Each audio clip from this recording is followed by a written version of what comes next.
Bapak Ibu yang saya hormati, Om Swastiastu, Assalamualaikum warahmatullahi wabarakatuh.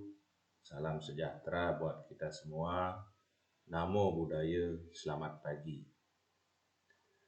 Bapak Ibu yang saya hormati, sebagai umat beragama, marilah kita senantiasa memanjatkan puja dan puji syukur kehadapan Tuhan Yang Maha Esa. Semoga kita semua dalam lindungannya dan kita selalu dalam keadaan sehat walafiat. Bapak Ibu Kepala Satuan Pendidikan yang saya hormati, rekan-rekan tim pengembang sekolah atau tim pengembang kurikulum, dan seluruh rekan-rekan guru yang saya hormati dan saya banggakan.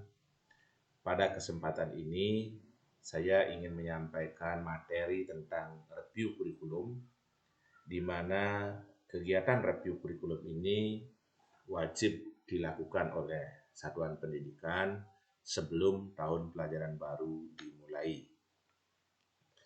Karena situasi kita saat ini kurang mendukung, kita berada dalam masa pandemi COVID-19, maka saya mencoba untuk menyampaikan materi ini lewat video yang saya share kepada Bapak Ibu. Sesuai dengan beberapa regulasi yang diterbitkan oleh pemerintah terkait dengan pelaksanaan pembelajaran jarak jauh, di mana untuk kurikulum sekolah diperbolehkan memilih kurikulum yang akan disusun dan diberlakukan di sekolah, yaitu yang pertama, sekolah bisa memilih atau menggunakan kurikulum 2013, kemudian kurikulum darurat untuk daerah khusus, dan yang ketiga adalah kurikulum yang disederhanakan. Kurikulum yang akan disusun oleh satuan pendidikan mengikuti arahan pemerintah seperti yang tiga tadi, mau dipilih yang mana. Namun sebelumnya Bapak Ibu harus menyesuaikan dulu dengan sumber daya yang dimiliki oleh sekolah, guru, dan siswa. Jadi Bapak Ibu melakukan analisis terlebih dahulu. Nah, dalam melaksanakan analisis tersebut, yang perlu diperhatikan ada dua hal. Yang pertama mengenai teknologi yang tersedia, kemudian materi pembelajaran yang akan digunakan. Teknologi pembelajaran yang perlu Bapak cermati, apakah platformnya bagaimana, peralatan dan sumber daya yang tersedia di lingkungan sekolah, dimiliki oleh guru dan siswa, apakah dia berbentuk media cetak, audio atau radio, video TV, apakah berbasis komputer, berbasis internet, atau berbasis telepon. Nah, terkait dengan teknologi, Bapak Ibu perlu memiliki data berapa jumlah siswa, apakah sebagian besar atau semua siswa bisa terjangkau dengan internet, memiliki peralatan, dalam hal ini handphone, kemudian bagaimana nanti instruksi pembelajarannya, diskusinya, penilaiannya, dan lain sebagainya. Itu bagi mereka-mereka yang terjangkau. Jadi infrastruktur terkait dengan teknologi dimiliki oleh siswa. Kemudian yang berikutnya adalah dari jumlah siswa kita, berapa siswa yang memang tidak memiliki akses baik jaringan maupun mereka tidak memiliki HP. Jadi Bapak Ibu harus memiliki data tersebut. Kemudian yang kedua, memastikan pembelajaran yang dapat diadaptasikan untuk pembelajaran jarak jauh. Kemudian memilih sumber daya yang bisa diakses oleh anak-anak, dan memastikan pula sumber daya itu berkualitas. Jadi itu dulu dianalisis, didiskusikan, baik dengan rekan-rekan guru, kemudian komunikasi dengan orang tua, sehingga kita memiliki data yang pasti, yang mana pada akhirnya kita akan memutuskan menggunakan model pembelajaran yang bagaimana.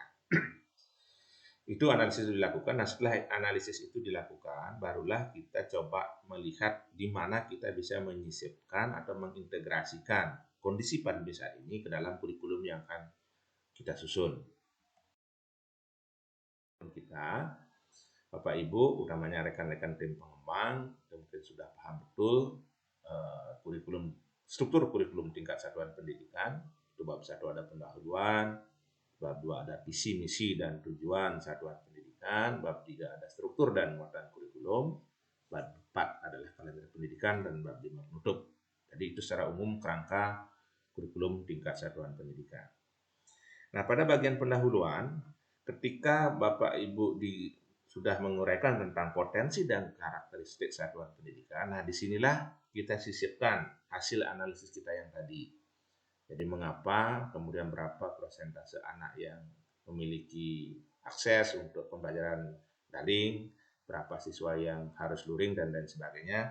Itu disebutkan secara umum saja di potensi dan karakteristik satuan pendidikan.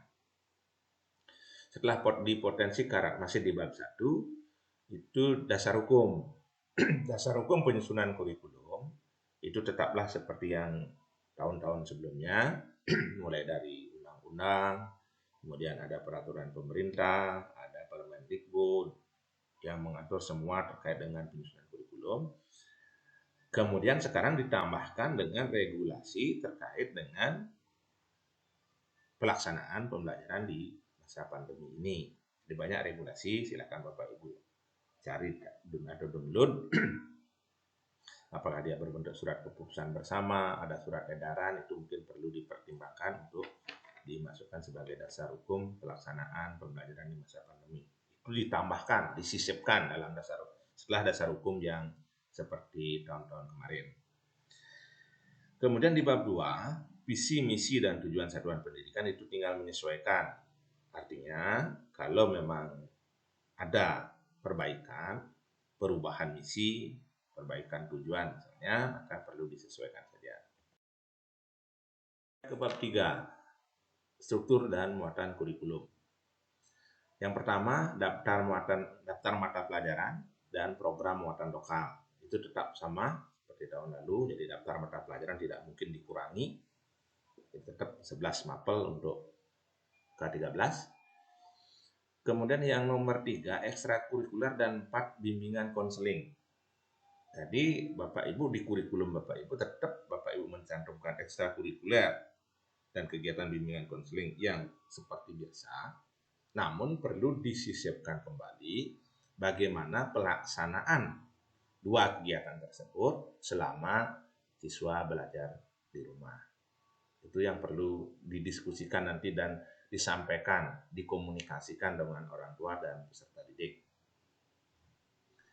Yang kelima, pengaturan beban belajar, di mana di dalamnya ada jadwal belajar. Jadi Bapak Ibu tetap menyusun jadwal belajar, artinya bahwa beban belajar anak-anak itu setiap minggu itu ada 40 jam pelajaran.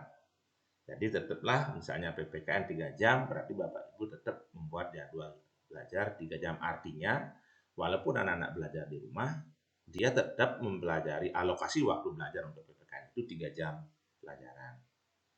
Kemudian pendekatan pembelajarannya. Nah, disinilah yang seperti yang saya bilang tadi, apakah ada yang sekian siswa yang menggunakan daring, kemudian luring, jadi berarti ada kombinasi, ada pembelajaran daringnya, ada pembelajaran luringnya. Nah, itulah yang perlu dituangkan, disisipkan dalam pengaturan beban belajar, termasuk penilaian pembelajarannya. Setelah pengaturan beban belajar, ketuntasan belajar. Jadi Bapak Ibu tetap melakukan analisis KKM, dan KKM itu wajib disampaikan kepada siswa dan orang tua, sehingga anak-anak mengetahui kriteria minimal yang harus dia tuntaskan ketika mempelajari KD-KD tertentu. Walaupun memang di panduan PJJ tidak diharuskan menyelesaikan ketuntasan kurikulumnya, tetapi ketuntasan belajar tetaplah menjadi acuan bagi peserta didik. Yang ketujuh, kenaikan kelas dan kelulusan. Nah, kriteria kenaikan kelas saya kira sama, namun memang perlu dipertimbangkan dengan situasi seperti sekarang. Kemudian untuk kriteria kelulusan, saya hanya mengingatkan bahwa untuk tahun 2021 itu tidak ada ujian nasional. Yang ada adalah asesmen kompetensi minimum dan survei karakter, AKM dan SK. AKM dan SK perlu dituangkan atau dibuatkan redaksinya di kriteria tersebut, di kriteria kreatas dan kelulusan. Jadi ada redaksi tambahan, namun untuk AKM dan SK menunggu juknis yang akan diterbitkan atau menyesuaikan dengan juknis dan SK, menyesuaikan dengan juknis AKM SK yang ada. Terakhir di bab 4 kalender pendidikan itu tinggal menyesuaikan. Jadi Bapak Ibu tinggal berpatokan pada mengacu atau berpatokan pada kurikulum kalender pendidikan yang diterbitkan oleh pemerintah, dalam hal ini Dinas Pendidikan Provinsi Bali, kemudian itu dianalisis sehingga menjadi kalender pendidikan di satuan pendidikan masing-masing. Itu kira-kira Bapak Ibu yang bisa saya sampaikan. Masih banyak hal yang mungkin kurang jelas. Komunikasi bisa kita lanjutkan dengan menggunakan WA Group ataupun lewat Classroom, sehingga kurikulum yang Bapak Ibu susun secepatnya bisa terwujud dan bisa digunakan. Terima kasih atas perhatiannya. Mohon maaf apabila ada hal-hal yang kurang berkenan. Saya tutup dengan Parama Santi. Om Santi Santi Santi Om. Terima kasih, matur suksema.